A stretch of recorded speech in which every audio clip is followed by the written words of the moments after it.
Vision IS 365 की ये हमारी दूसरी क्लास होगी और ये हम शुरू करने जा रहे हैं। और इसका जो पहला टॉपिक है electronic voting machine water verifiable paper audit trail EVM और VVPAT के बारे में।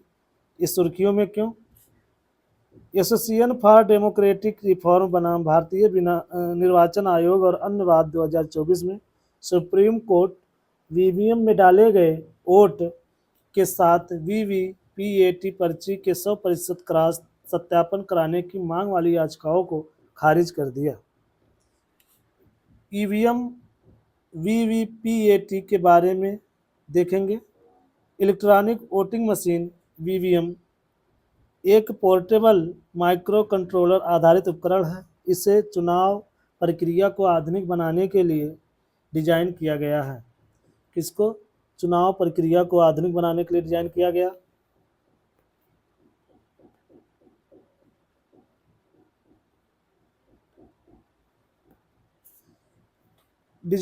इसमें दिया गया है। इससे भारतीय निर्वाचन आयोग ECI ने electronic corporation of India limited और भारत इलेक्ट्रॉनिक लिमिटेड के साथ मिलकर विकसित किया है। भारत इलेक्ट्रॉनिक लिमिटेड रक्षा मंत्रालय के तहत कार्य करती है। ये रक्षा मंत्रालय के तहत कार्य करती है, आता है एग्जाम में। रक्षा मंत्रालय कार्य करती है। Electronic corporation of India limited परमाणु ऊर्जा के विभाग के तहत कार्य करती है। परमाणु ऊर्जा विभाग के तहत कार्य करती है।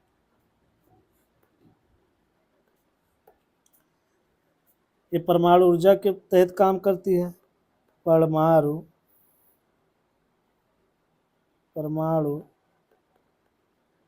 ऊर्जा,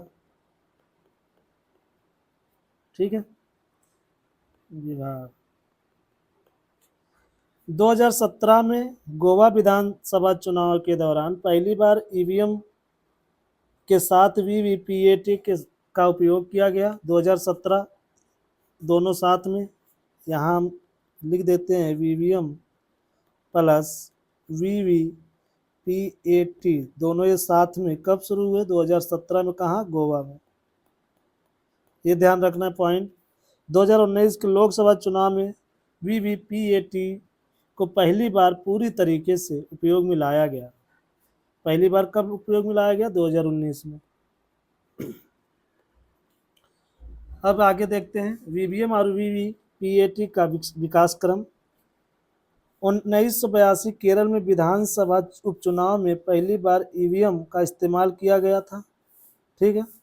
दूसरा देखते हैं 1989 EVM के उपयोग की अनुमति देने के लिए लोक प्रतिनिधित्व अधिनियम 1951 में संशोधन किया गया।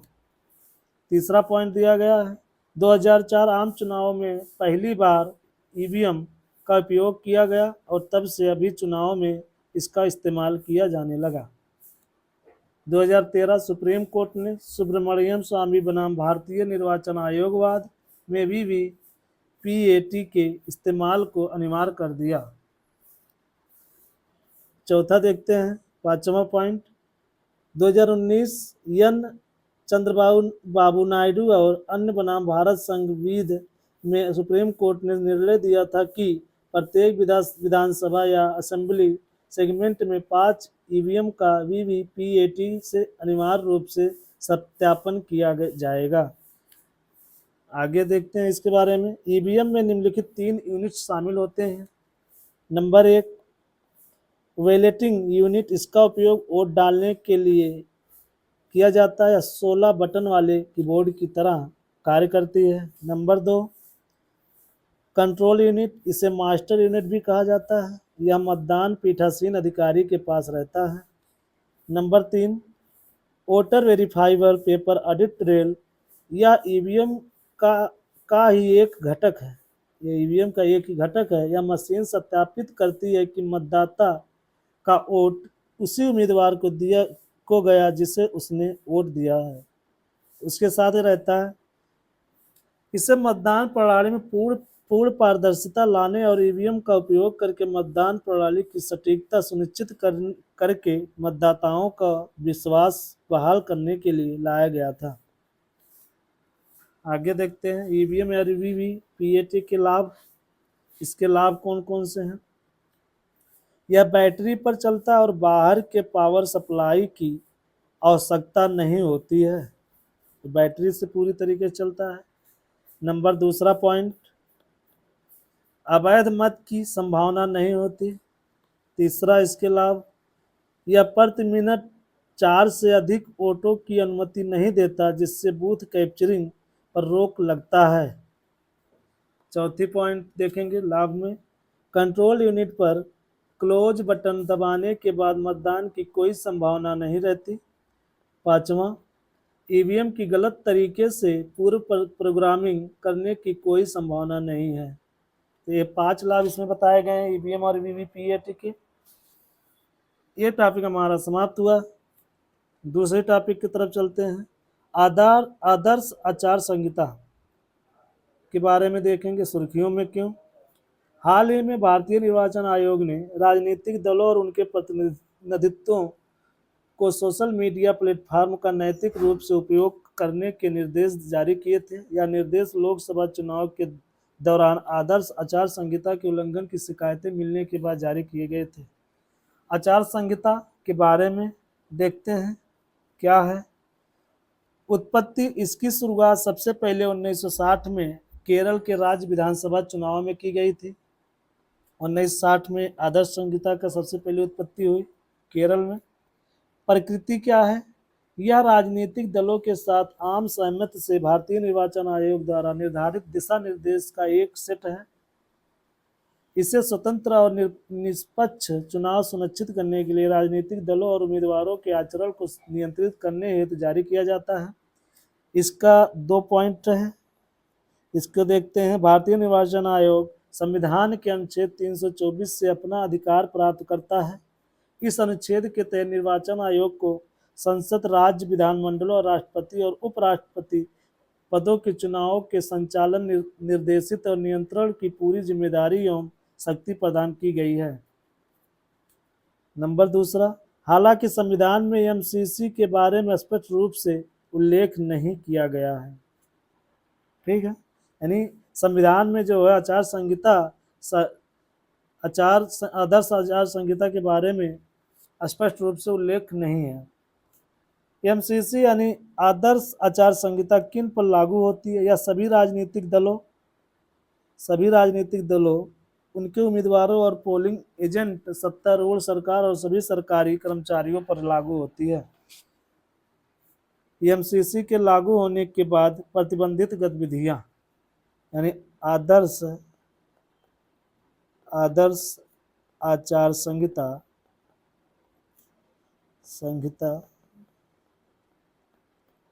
लागू होने के बाद प्रतिबंधित गतिविधियां कौन कौन सी हैं?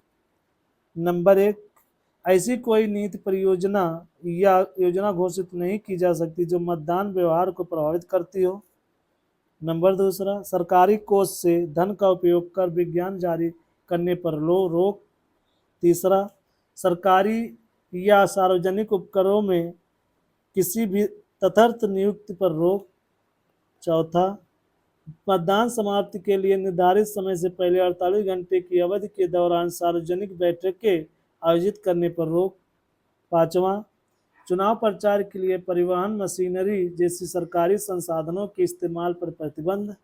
6, मंत्री या उम्मीदवार विवेकाधीन निधि से कोई अनुदान या भुगतान नहीं कर सकते। तो ये हमारे 6 हैं जो कि आदर्श आचार संहिता लागू होने के बाद की गतिविधियां प्रतिबंधित कर दी जाती है।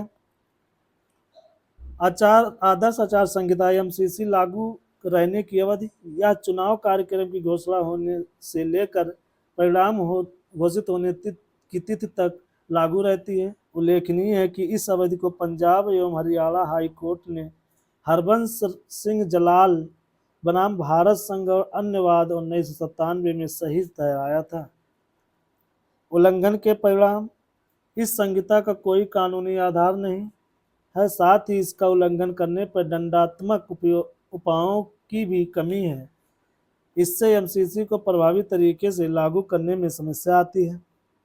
हालांकि कुछ प्रावधान भारतीय नागरिक संहिता और लोक प्रतिनिधित्व अधिनियम 1951 में 51 जैसे कानूनों में दिए गए प्रावधानों के माध्यम से भी लागू किए जा सकते हैं। उदाहरण के लिए देखते हैं, किसी उम्मीदवार के चरित्र व्यवहार के बारे में झूठे बयान प्रकाशित करने के खिलाफ लोक प्रतिनिधित्व अधिनियम 1951 की धारा 123(4) के तहत कार्रवाई की जा सकती है। भारतीय न्याय संहिता की धारा 172 के अंतर्गत मतदाता पहचान संबंधी जालसाजी या प्रतिरूपण एक चुनावी अपराध है। तो हमने इसके बारे में जाना, एमसीसी के बारे में। आगे हम तीसरा टॉपिक इसमें देखते हैं। ये हमारी दूसरी क्लास है विजन IAS 365 की। तीसरी टॉपिक लोकसभा चुनाव। ये सुर्खियों में क्यों आया? हाल ही में 2024 के लोकसभा चुनाव संपन्न हुए। लोकसभा चुनाव के बारे में हम देखते हैं क्या है। चुनाव प्रणाली लोकसभा के सदस्यों का चुनाव पारदर्शी प्रतिनिधित्व प्रणाली के अंतर्गत होता है। इसके तहत लोकसभा का प्रत्येक सदस्य एक भौगोलिक क्षेत्र और प्रतिनिधित्व करता है, जिसे निर्वाचन क्षेत्र कहा जाता है। प्रत्येक निर्वाचन क्षेत्र में केवल एक प्रतिनिधित्व चुना जाता है। इसके लिए निर्वाचन क्षेत्र को एकल सदस्यीय निर्वाचन क्षेत्र के रूप में जाना जाता है। इस प्रणाली में जिस उम्मीदवार को बहुमत प्राप्त होता है उसे निर्वाचित घोषित किया जाता है। लोकसभा की अवधि क्या है? आम चुनाव के बाद निर्वाचित सदस्यों की पहली बैठक की तारीख से सामान्य कार्यकाल 5 वर्ष का होता है। इसके बाद लोकसभा स्वतः ही भंग हो जाती है। हालांकि राष्ट्रपति को 5 वर्ष पूरे होने से पहले किसी भी समय लोकसभा को भंग करने का अधिकार प्राप्त है और उसके इस अधिकार को किसी भी न्यायालय में चुनौती नहीं दी जा सकती है। लोकसभा के कार्यकाल को राष्ट्रीय आपातकाल के दौरान संसद के कानून द्वारा एक बार में 1 साल के लिए बढ़ाया जा सकता है। हालांकि आपातकाल खत्म होने के बाद इसे 6 महीने से ज़्यादा नहीं बढ़ाया जा सकता। संवैधानिक प्रावधान। भाग 15 में शामिल अनुच्छेद 324 से 329 लोकसभा चुनाव के प्रावधानों से संबंधित है। यानी कहाँ से 324 से 329 तक भाग 15। अब इसका टॉपिक आगे देखते हैं। अन्य महत्वपूर्ण सुर्खियां। अनुच्छेद 329 क्या है?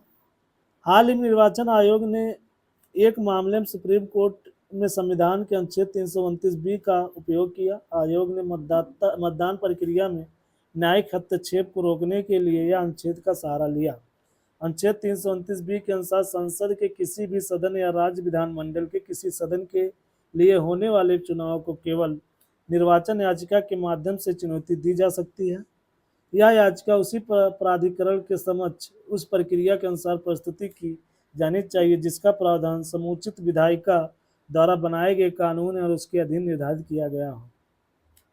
पन्नुसामी निर्णय बनाम रिटर्निंग ऑफिसर नमक्कल निर्वाचन क्षेत्र और अन्य वाद 1952 में सुप्रीम कोर्ट ने कहा था कि भारतीय निर्वाचन आयोग द्वारा आधिकारिक तौर पर चुनावों की घोषणा कर दिए जाने के बाद कोर्ट निर्वाचन प्रक्रिया में हस्तक्षेप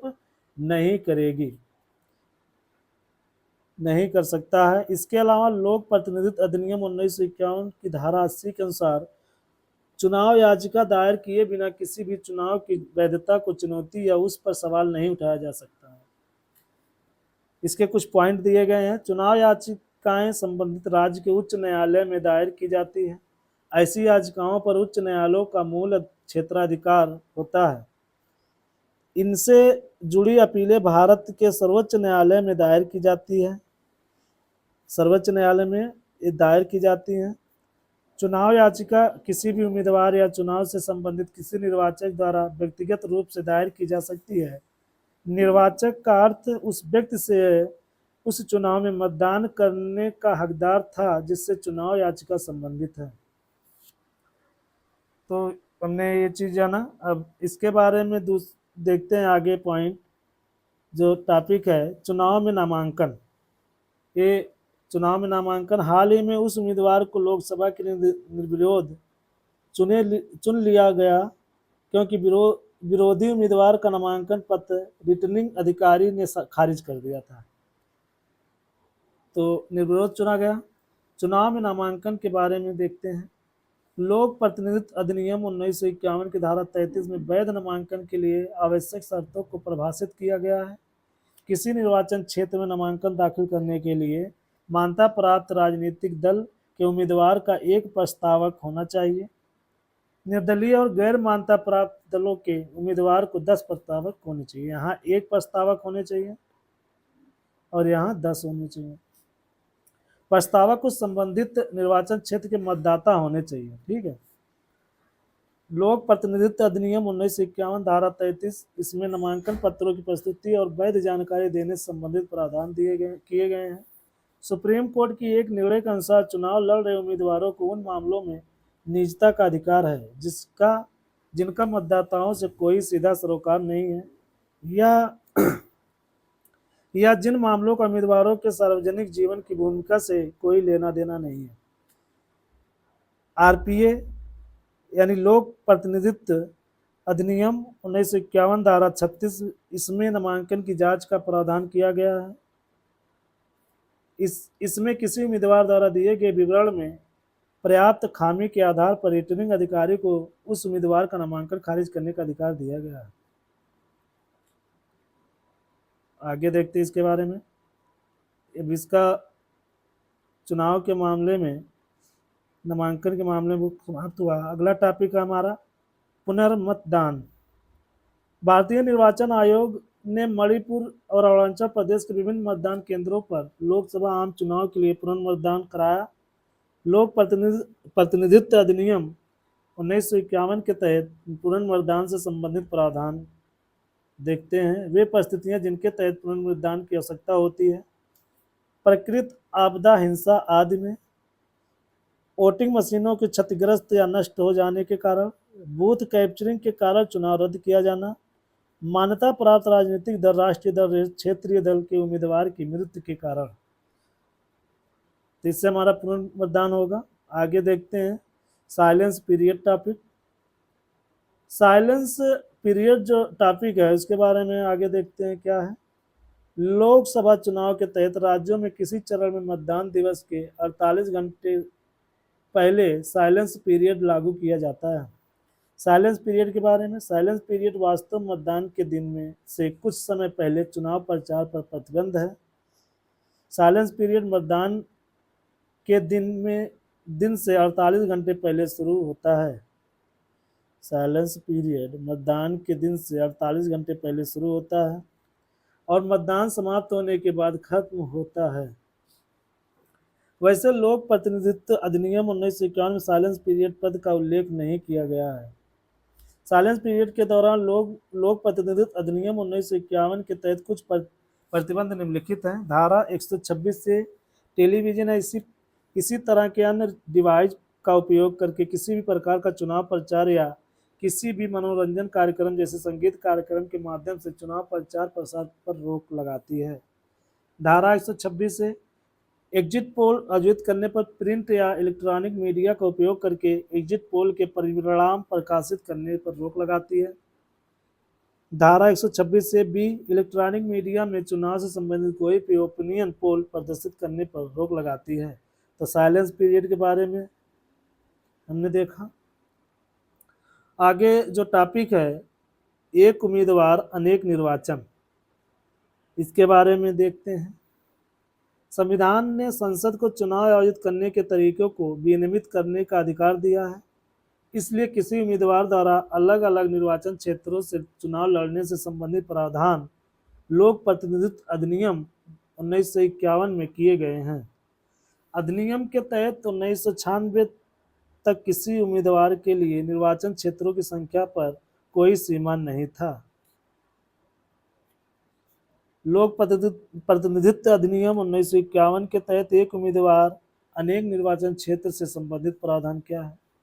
लोक प्रतिनिधित्व अधिनियम 1951 के उपधारा 33(7) यह उम्मीदवार को अधिकतम 2 सीटों से चुनाव लड़ने की अनुमति देती है। देखिए 2 सीट से सिर्फ चुनाव लड़ सकते हैं। इस उपधारा को 1996 में संशोधन के माध्यम से इस अधिनियम में जोड़ा गया था। इससे पहले उम्मीदवारों के लिए चुनाव लड़ने हेतु निर्वाचन क्षेत्र की संख्या पर कोई प्रतिबंध नहीं था। लोक प्रतिनिधित्व अधिनियम 1951 की धारा 70 में इसमें प्रावधान किया गया कि कोई उम्मीदवार एक से अधिक सीटों से निर्वाचित हो जाता है तो उसे एक सीट को छोड़कर दूसरी सीट त्याग पत्र देनी होगी। यानी धारा 70 कहता है अगर दोनों जगह से निर्वाचन में आपने जीत लिया तो एक जगह के आपको सीट छोड़नी पड़ेगी, तभी जाके हम दूसरी जगह शपथ ग्रहण कर सकते हैं। इस प्रकार यदि कोई उम्मीदवार 2 सीटों से जीतता है तो उसके द्वारा रिक्त की गई सीट पर उपचुनाव आवश्यक है। यानी जो रिक्त सीट हो जाती है उसका उपचुनाव कराई जाएगी। तो वो टॉपिक खत्म हुआ। अब हमारा अगला टॉपिक होम वोटिंग। भारतीय निर्वाचन आयोग ने 2024 के आम चुनाव में पहली बार होम वोटिंग की सुविधा प्रदान करने की घोषणा की। आयोग का यह कदम उसके आदर्श वाक्य कोई भी मतदाता पीछे ना छूटे। तो वो होम वोटिंग का जो आदर्श वाक्य है, पहली बात तो पहली बार शुरू हुई, दूसरी बात कोई भी मतदाता पीछे ना छूटे, ये आदर्श इसका वाक्य है। तो ये हमें किसी भी एग्जाम में आने की पूरी संभावना है। ये जो पहली बार काम शुरू हो रहा है सरकार द्वारा और वो सफल भी है तो उसका ज़्यादा संभावना होती है एग्जाम में आने की। तो ये पहली बार है इसका। होम वोटिंग सुविधा के बारे में देखते हैं। इस सुविधा के अंतर्गत मतदान कर्मचारियों और सुरक्षा कर्मियों की देखरेख में मतदाता के घर से मतदान कराया जाएगा। इस दौरान मतदान की गोपनीयता का पूरा ध्यान रखा जाएगा। लाभार्थी कौन इसका लाभ ले सकते हैं? 40% बेंचमार्क संदर्भित दिव्यांगता के तहत आने वाले दिव्यांग व्यक्ति 40% हों, 85 वर्ष से अधिक आयु वाले वरिष्ठ नागरिक को। मतदान को समावेशी बनाने के लिए निर्वाचन आयोग द्वारा उठाए गए अन्य कदम कौन कौन से हैं? आयोग ने जम्मू और उधमपुर में रहने वाले कश्मीरी विस्थापितों के लिए फॉर्म एम की बोझिल प्रक्रिया को समाप्त कर दिया। इससे उन्हें मतदान करने की आसानी होगी। आयोग ने SVEP में दिव्यांगजनों को सम्मिलित करने का फैसला किया। साथ ही आयोग द्वारा दिव्यांगजनों के मित्रों, परिवारों, मतदान अधिकारियों आदि को भी संवेदनशील बनाया जाएगा। प्रस्तावित बहु निर्वाचन क्षेत्र रिमोट इलेक्ट्रॉनिक वोटिंग मशीन यह प्रवासी मतदाताओं को उनके मौजूदा निवास स्थान से अपने मत का प्रयोग करने में सक्षम बनाएगी। डाक मतपत्र, इसके बारे में देखेंगे। यह डाक द्वारा मत भेजने की अनुमति देता है। निम्नलिखित व्यक्ति डाक द्वारा मतदान करने से के पात्र हैं: विशेष मतदाता, सेवा मतदाता, इलेक्शन ड्यूटी पर तैनात मतदाता और मतदाता को प्रिवेंटिव डिटेंशन के अधीन पर। प्रॉक्सी वोटिंग, इसके तहत पंजीकृत निर्वाचक अपने मतदान का अधिकार स्वयं द्वारा नामांकित प्रतिनिधि को सौंप सकता है। यह सुविधा केवल सेवा मतदाताओं के लिए ही उपलब्ध है। सर्विस वोटर्स यानी सेवा मतदाताओं में शामिल हैं सशस्त्र बलों के सदस्य, किसी भी राज्य की पुलिस का ऐसा सदस्य जो उस राज्य के बाहर सेवा प्रदान कर रहा हो, वह व्यक्ति जो भारत सरकार के अधीन भारत से बाहर किसी पद पर कार्यरत है, उस बल का सदस्य जिस पर सेना अधिनियम 1950 लागू है। तो इतने लोग इसके लाभ ले सकते हैं। अब आगे टॉपिक है फॉर्म 17C। इसके बारे में देखते हैं। निर्वाचन आयोग ने सुप्रीम कोर्ट के समक्ष यह स्पष्टीकरण दिया है कि निर्वाचन नियम फॉर्म 17C के डेटा को मतदान अधिकारियों के अलावा किसी अन्य संस्था के साथ साझा करने की अनुमति नहीं देते हैं। फॉर्म 17C के बारे में देखते हैं क्या है ये। फॉर्म 17C निर्वाचन संचालन नियम 1961 के तहत निर्देशों के साथ संबंध है। इसका प्रथम भाग निम्नलिखित के बारे में जानकारी प्रदान करता है: एक मतदान केंद्र के लिए निर्धारित पात्र मतदाताओं की जानकारी, मतदाताओं के रजिस्टर में निर्वाचकों की संख्या के बारे में जानकारी, ऐसे मतदाता जिन्होंने अपने मतदान अधिकार का उपयोग न करने का निर्णय लिया है, ऐसे मतदाता जिन्हें मत देने की अनुमति नहीं दी गई है, और आदि। ठीक है, इसके दूसरे भाग में निम्नलिखित बारे में जानकारी होती है। प्रत्याशी का नाम तथा प्रत्याशियों का प्राप्त कुल मत। तो 17C के बारे में हमने देखो। आगे जो टॉपिक दिया गया है ब्रेल साइनेज। पुडुचेरी का निर्वाचन विभाग इस केंद्र शासित प्रदेश से इसके सभी 967 मतदान केंद्रों पर इलेक्ट्रॉनिक वोटिंग मशीन ईवीएम में अंग्रेजी और तमिल में ब्रेल साइनेज प्रदान करेगा, यानी पुडुचेरी में होगा ये। यह कदम दृष्टिबाधित और दृष्टिहीन मतदाताओं को स्वतंत्र और गोपनीय रूप से मताधिकार का उपयोग करने में मदद करेगा। हालांकि यदि ऐसे मतदाता चाहे तो अपने साथ सहायता के लिए एक व्यक्ति को ला सकते हैं। इसके लिए निर्वाचन संचालन नियम 1961 के नियम 49 में प्रावधान किया गया है। तो आज हमारा ये जो पहला भाग था वो खत्म हुआ। अब हम आगे दूसरे भाग की तरफ चलते हैं और इसको हम अगले वीडियो में कवर करेंगे। तो धन्यवाद आपका, सब्सक्राइब करिए और अगर अच्छा लगे वीडियो तो लाइक